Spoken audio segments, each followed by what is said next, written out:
Baik, hari ini kita akan bahas tentang Project Management Life Cycle pada pelajaran mata kuliah Manajemen Project Sistem Informasi. Nah, di sini pertama kita bisa melihat sebuah model ya atau bagan, di mana ini adalah Project Management Life Cycle.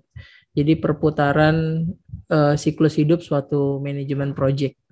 Nah, di sini kita bisa melihat ya, kalau project management itu dimulai dari proses inisiasi, kemudian dilakukan proses planning, execution, closing, dan juga evaluation. Nah, selama fase-fase tersebut, itu selalu dilakukan yang namanya monitoring dan juga controlling. Nah, di sini kalau misalkan kita lihat di fase yang pertama itu inisiasi, di mana di sini diinisiasikan bagaimana detail-detail dari project yang akan dilakukan gitu ya. Mulai dari pembahasan business case dokumen atau BCD, kemudian job request form JRV, dan juga IT form. Nah, itu dibahas di tahap inisiasi. Gitu ya, bagaimana kesepakatan-kesepakatan dan juga perjanjian-perjanjian yang akan dikerjakan gitu ya, permintaan, spesifikasi dan segala macam ditentukan di sana. Nah, terus kemudian selanjutnya adalah ke fase planning. Nah, di sini fase planning ini dilakukan sebuah proses perencanaan terkait dengan proyek yang akan dilakukan. Nah, di sini outputnya yaitu berupa project charter dokumen dan juga project kick off. Gitu. Jadi di mana di dalam project charter itu terdapat detail atau spesifikasi dari sistem yang akan dibangun gitu ya. Nah, itu semua di dalam dokumentasi, sudah didokumentasikan gitu terkait dengan detail-detail, rincian-rincian sistem yang akan dibangun seperti apa. Nah, terus kemudian juga dilakukan project kick off, artinya project sudah mulai dijalankan, sudah dimulai gitu ya. Jadi jadwal juga sudah mulai dihitung dan semua perencanaan-perencanaan yang sebelumnya dilakukan di tahap inisiasi gitu, kayak misalkan biaya, jadwal, terus kemudian sumber daya segala macam. Nah, itu sudah dilakukan, sudah dimulai gitu di tahap project kick off.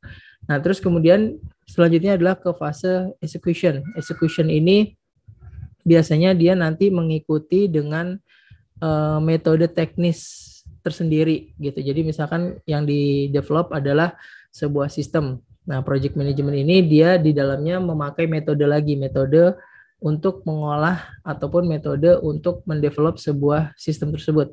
Nah, metode pembangunan sistem jenisnya kan macam-macam. Ada SDLC, Waterfall, Scrum, Kanban, ataupun misalkan Spiral, terus kemudian XP dan segala macam.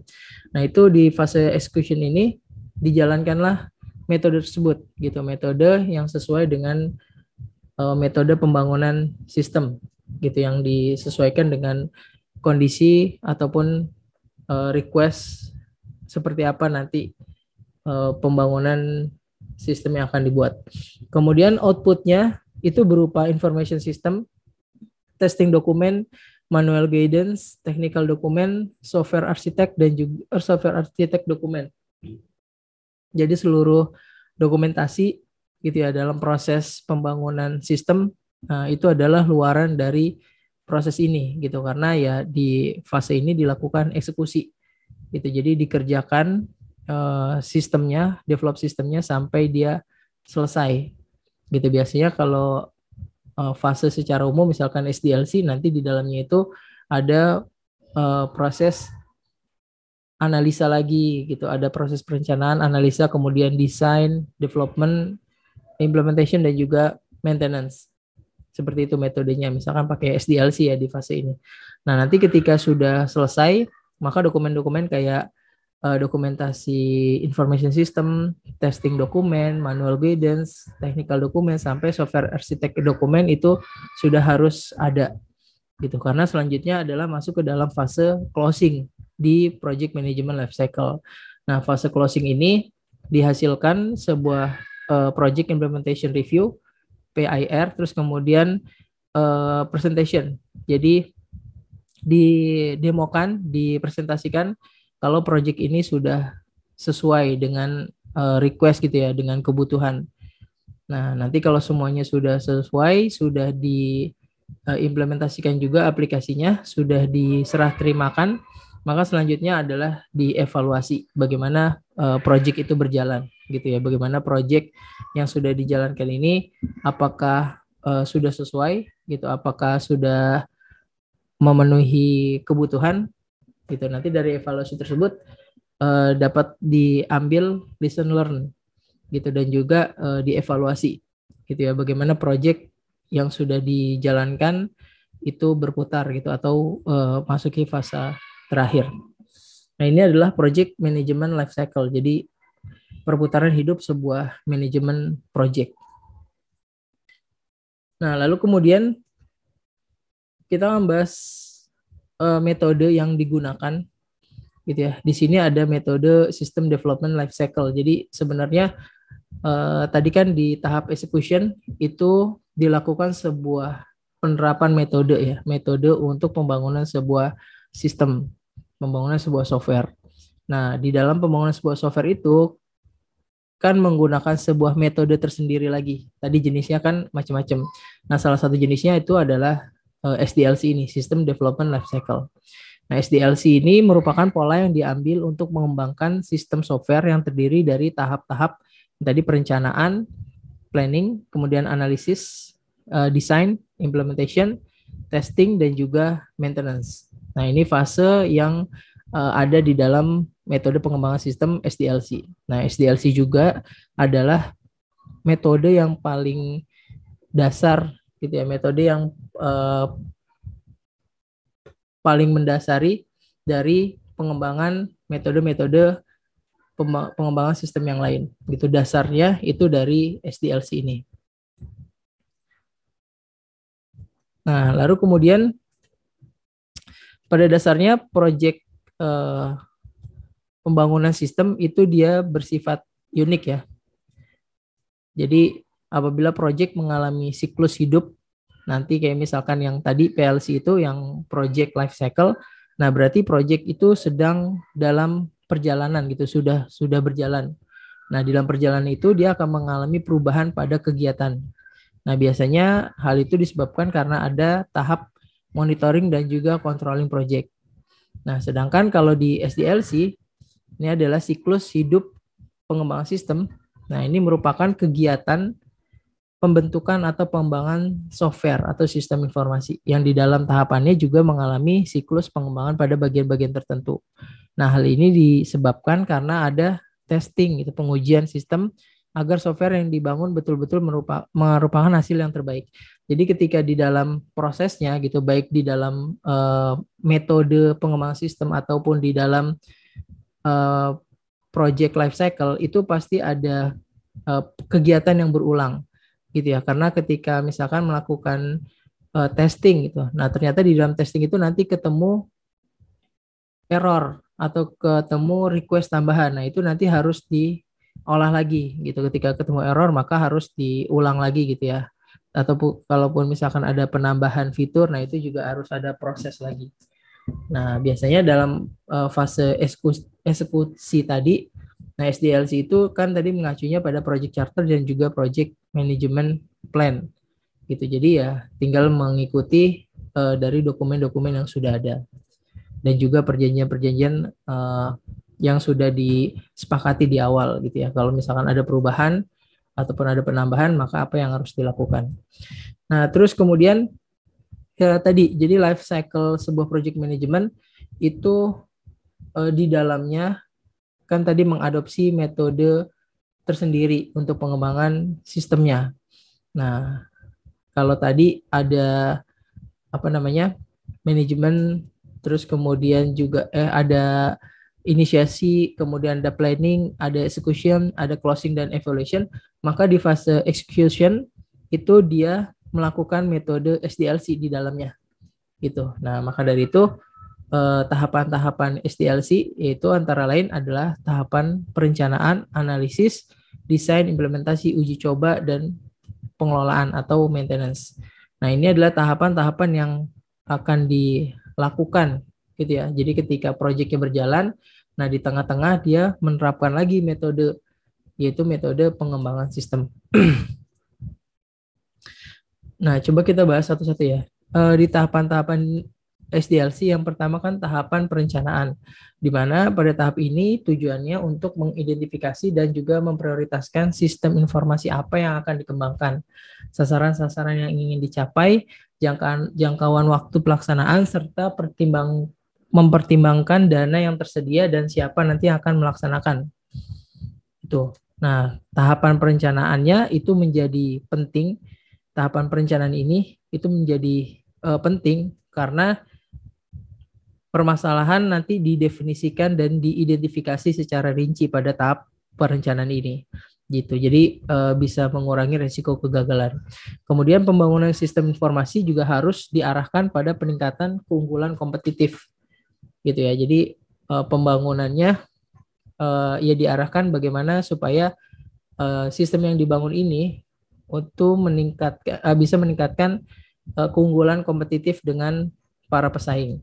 Kemudian perubahan aliran informasi akan terjadi secara besar-besaran di dalam organisasi, maka harus dilakukan perencanaan yang matang.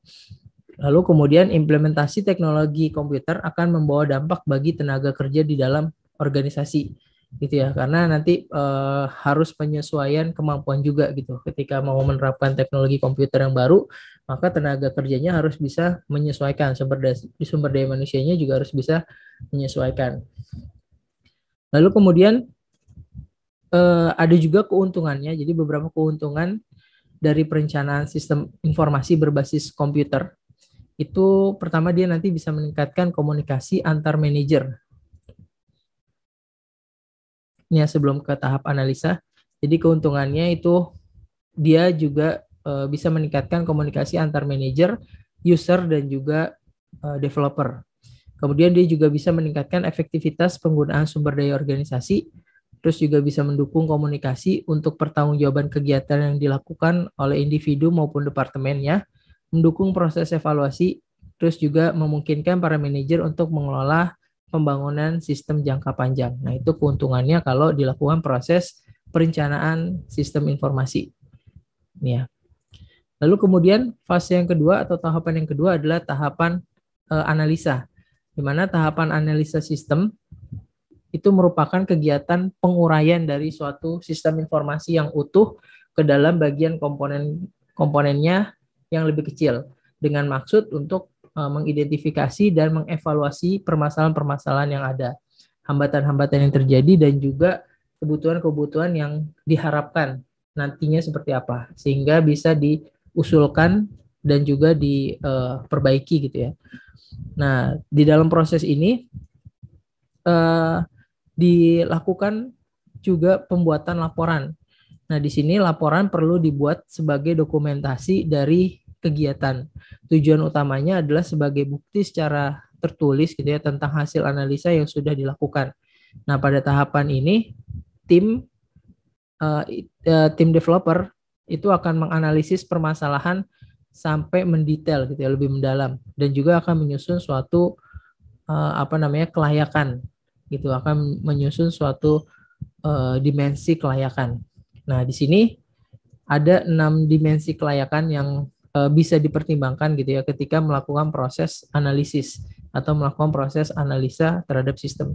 Yang pertama itu adalah kelayakan teknis atau teknis kelayakan. Nah, di sini dilakukan analisis terkait dengan hardware, software, dan juga organisasinya. Nah, terus kemudian ada yang kedua adalah pengembalian teknis. Di sini dilakukan analisis manfaat dan juga potensi pengembaliannya. Terus juga ada pengembalian non-ekonomis atau non-teknis maksudnya, di mana di sini analisis manfaat dan pengembalian tidak dapat diukur secara finansial gitu. Jadi di sini sebenarnya pengembalian non-ekonomis ya. Jadi analisis manfaat dan pengembalian itu tidak dapat diukur gitu ya, khususnya secara finansial. Nah, terus kemudian yang keempat ada hukum dan juga etika. Nah, di sini dilakukan analisis batasan hukum, etika, dan juga kultur budaya kerjanya nanti. Itu terkait dengan sistem yang akan diterapkan ini sesuai atau enggak. Terus yang kelima adalah operasional. Di sini dilakukan analisis penerapan atau implementasi terhadap sistem. Kemudian yang keenam adalah jadwal, yaitu analisis batasan waktu untuk penyusunan sistem. Oke. Terus selanjutnya masih di tahap yang kedua yaitu analisa. Nah, di sini kan tadi dilakukan menilai kelayakan ya. Yang pertama tadi contohnya misalkan menilai kelayakan project gitu. Jadi sebelum projectnya dijalankan, ada baiknya juga dilakukan penilaian terhadap project yang akan dilakukan gitu atau yang akan dikerjakan. Apakah sudah sesuai atau belum gitu ya. Nah, di sini penilaian kelayakan project itu mencakup kelayakan operasional, teknis dan ekonomis. Terus kemudian dalam prakteknya nanti yang dominan dinilai umumnya dari aspek ekonomis biasanya. Jadi kalau misalkan kita mau melakukan project, nah itu dicek dulu nih biayanya, terus kemudian operasionalnya dan juga teknisnya sudah sesuai atau belum. Gitu. Kalau sudah sesuai mau masuk anggaran atau juga masuk perencanaan maka bisa dilakukan.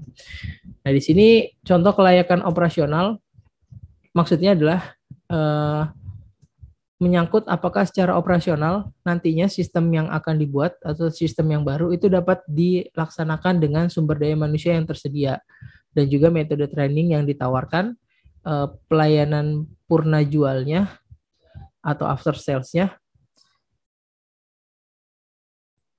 Terus kemudian pemeliharaan serta efisiensi dan efektivitas sistem barunya itu seperti apa terhadap kelayakan operasionalnya gitu. Jadi nanti kalau ada sistem baru, SDM yang ada sekarang kira-kira bisa nggak make gitu atau mudah nggak nanti mempelajarinya ataupun nanti ketika sudah selesai proyeknya pemeliharaannya gimana, efisiensi dan efektivitasnya seperti apa. Nah itu perlu dipertimbangkan terlebih dahulu. Nah, itu masuknya ke dalam kelayakan operasional.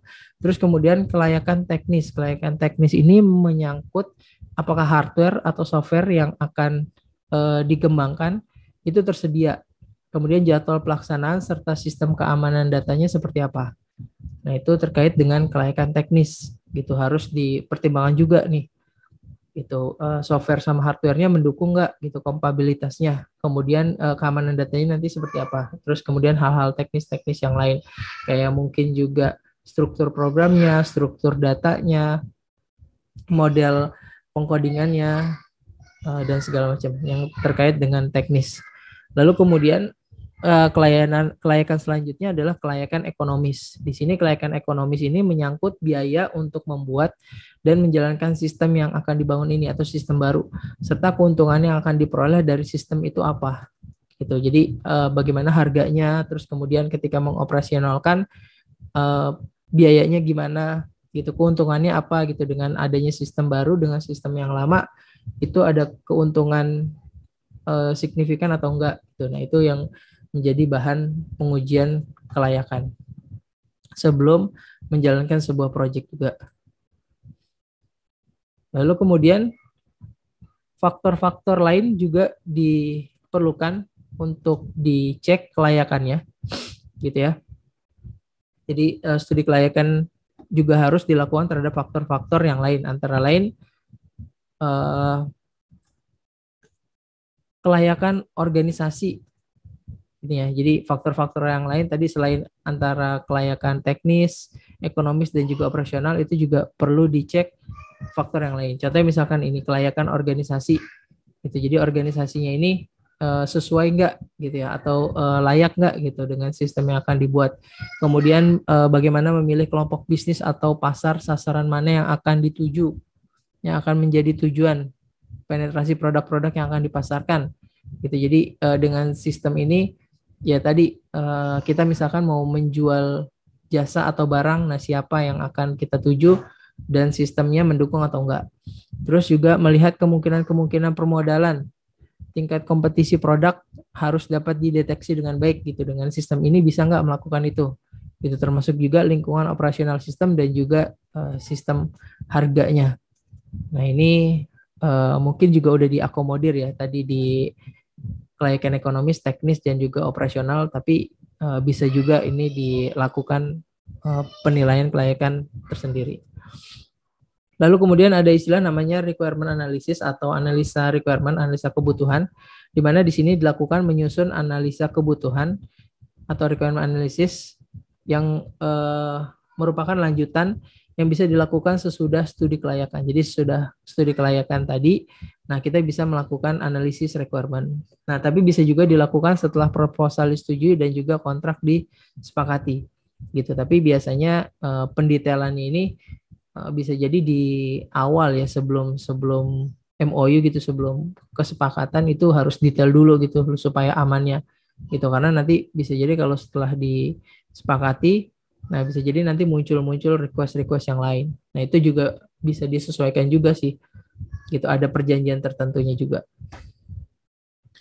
Nah terus kemudian requirement yang dianalisa antara lain jenis-jenisnya itu ada yang namanya business requirement, stakeholder requirement, end user requirement, system requirement, dan juga software requirement. Nah ini spesifikasinya terkait dengan sistem yang akan dibangun gitu ya. Misalkan business requirement.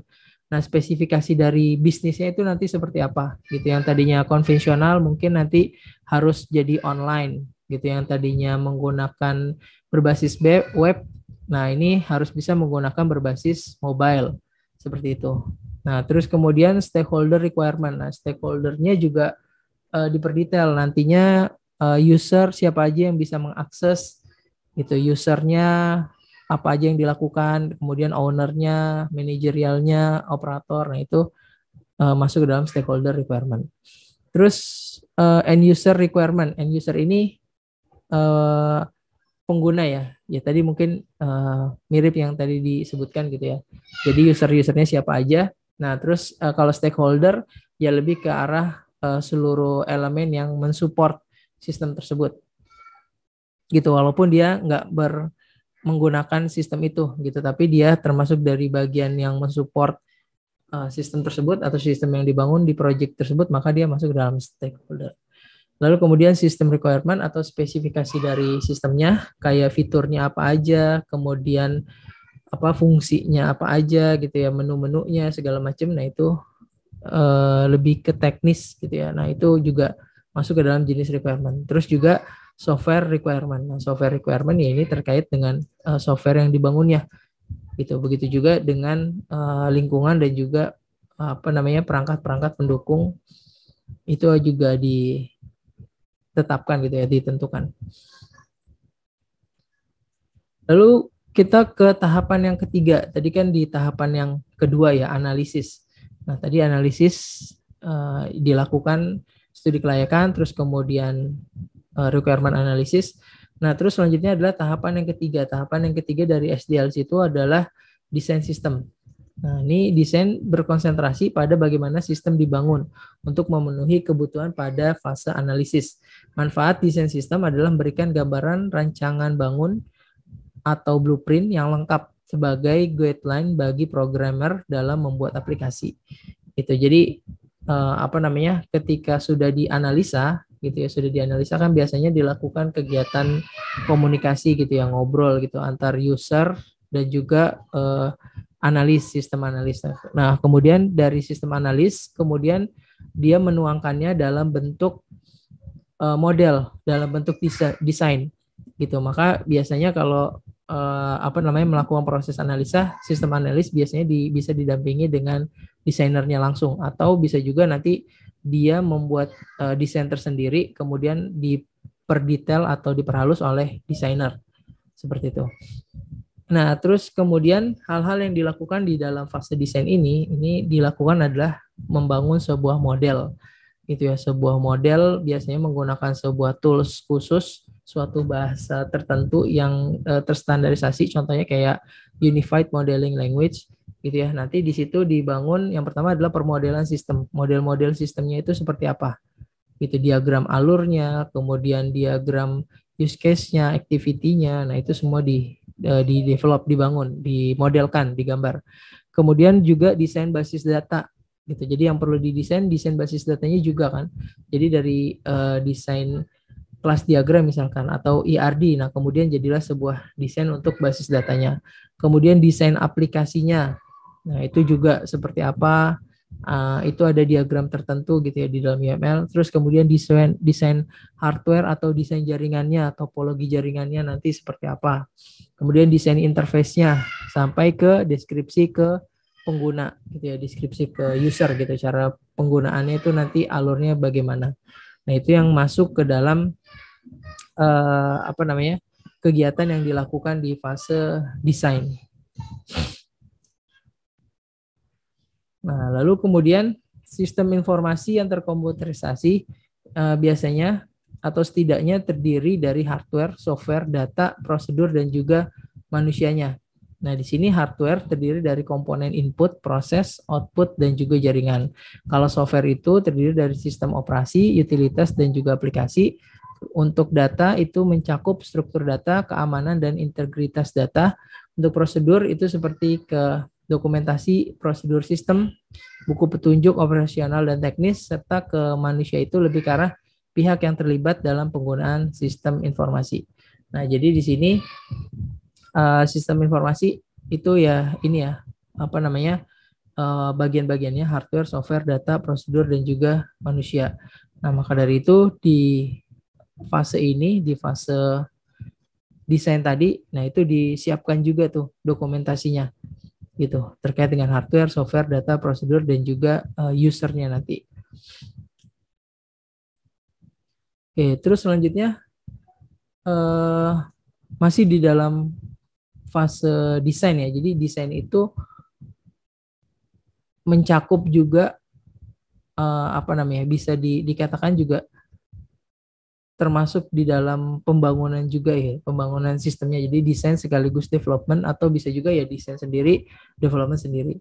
Nah, di sini di dalam pembangunan sebuah sistem, maka bangunlah aplikasi atau sistem berdasarkan rancangan yang telah dibuat ataupun project charter ya, project charter yang sudah dibuat. Nanti selain sesuai gitu ya, jadi dibangun berdasarkan project charter tersebut.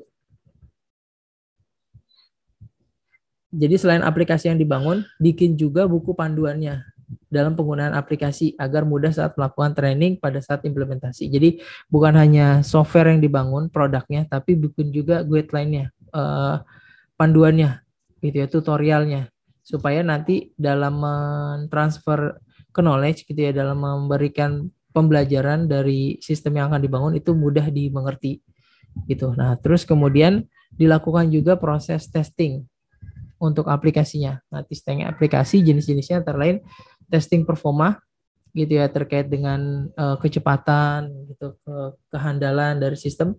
Kemudian testing program logic atau sintaks gitu ya, di testing logikanya gimana sistemnya ini, apakah bisa menghasilkan proses yang tidak bertele-tele gitu ya, menghasilkan proses yang tepat.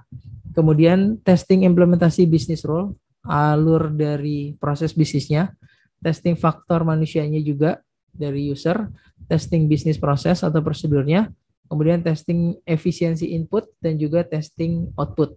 Nah, itu biasanya testing-testing yang dilakukan oleh sistem atau testing yang dilakukan untuk aplikasi atau testing terhadap sistem sebelum aplikasi itu dinyatakan layak gitu atau sudah sesuai. Nah, terus kemudian tahap selanjutnya adalah tahap implementasi sistem. Nah, di sini implementasi sistem itu kan lebih ke arah penerapan ya, penyerahan gitu, aplikasinya di install, aplikasinya digunakan gitu, aplikasinya di delivery istilahnya. Nah, sebelum implementasi maka lakukanlah persiapan secara matang mengenai hardware, software, ruangan ataupun fasilitas pendukungnya gitu yang akan dilakukan nih ketika untuk tahap implementasi. Nah, hal-hal yang perlu diperhatikan dalam tahap implementasi sistem yang paling utama itu pertama adalah konversi. Nah, biasanya ini diperlukan konversi dari sistem lama ke sistem baru. Apalagi kalau sebelumnya telah menggunakan aplikasi komputerisasi, maka harus dipersiapkan yang sebelumnya pakai sistem lama, kemudian pindah ke sistem baru. Perpindahan datanya gimana? Pembelajaran usernya gimana? Nah, itu dipersiapkan tuh. Itu masuk ke dalam proses konversi. Terus kemudian disiapkan juga pelatihannya. Jadi pelatihan secara menyeluruh untuk setiap pihak yang akan menggunakan gitu, untuk user. Jangan lupa lakukan sosialisasi kepada pihak-pihak yang terlibat dalam sistem. namun tidak menggunakan aplikasi secara langsung. Jadi ya kayak supportingnya. Nah, itu juga perlu disiapkan, perlu juga dilakukan pelatihan. Lalu yang perlu diperhatikan selanjutnya adalah testing penerimaan. Nah, di sini lakukan testing selama periode tertentu sebagai proses pembelajaran atau transfer knowledge ya istilahnya. Nah, di sini ada 4 pendekatan dasar untuk memproses perubahan tersebut ya dari sistem lama ke sistem baru atau peralihan. Nah, di sini contohnya yang pertama itu pendekatannya adalah percontohan.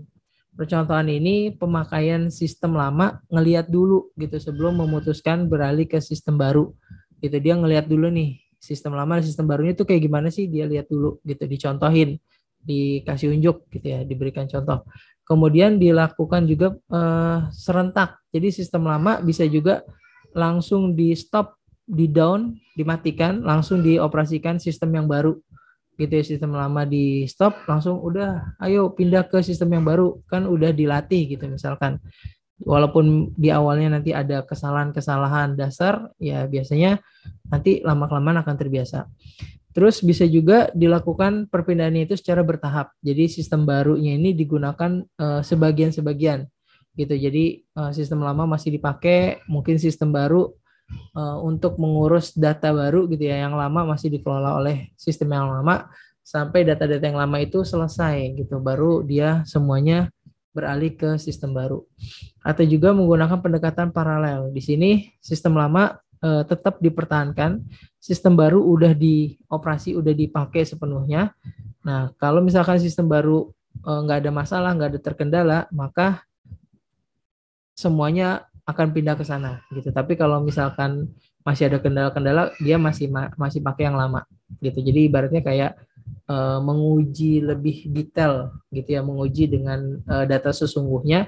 Kalau misalkan udah teruji, baru sistem yang lamanya di stop gitu. Nah, ini pendekatan yang bisa dilakukan dalam masa peralihan sistem gitu ya, untuk mengalihkan dari sistem lama ke sistem yang baru.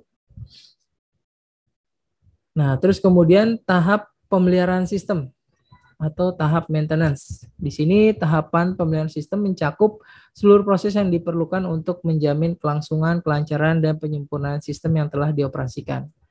Nah, ada beberapa hal yang perlu dilakukan, yaitu adalah pemantauan pengoperasian. Jadi dipantau para user dan juga datanya ketika sudah mengoperasikan sistem yang baru. Kemudian dilihat juga antisipasi kalau misalkan ada bug-bug kecil gitu ya, error kecil atau gangguan-gangguan kecil. Nah, itu diperhatikan. Terus lakukan penyempurnaan. Kalau tadi ada bug-nya, terus langsung diperbaiki. Kemudian ada kesalahan, ada error sedikit, juga seperti itu. Atau misalkan ada bisnis proses yang perlu ditambahkan, yang mungkin bisa dilakukan penyempurnaannya. Terus kemudian antisipasi faktor-faktor luar, gitu ya. Kalau misalkan ada kendala-kendala di luar dari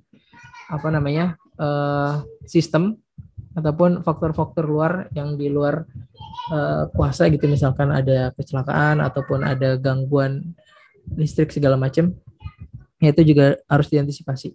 Lalu virus, kerusakan, kehilangan data atau sistem diakses oleh pihak luar misalkan, nah itu juga masih di dalam proses pemeliharaan gitu. Jadi ya masih tanggung jawabnya si vendor biasanya terkait dengan hal-hal tersebut.